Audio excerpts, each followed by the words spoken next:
بحب مثلا دعاء البنت اللي يا رب يحرصنا ويا رب يعطينا من إن شاء الله ما نتمشكلوش، إن شاء الله نقعدوا هكا.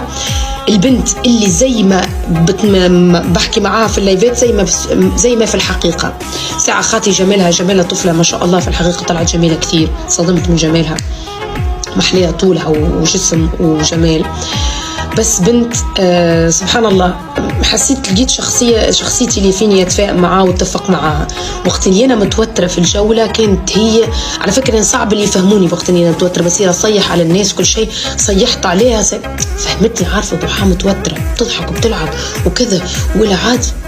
بعد وانا اروح في البيت بقول هاي الناس مستحيل انسى اللي عملوه معايا، ما بيهمني دعمتني ولا ما دعمتني، ما بيهمني الدعم. شفتوا دعاء دعمتني ما بيهمني، بس بذكرها لأنها عملت، لأنه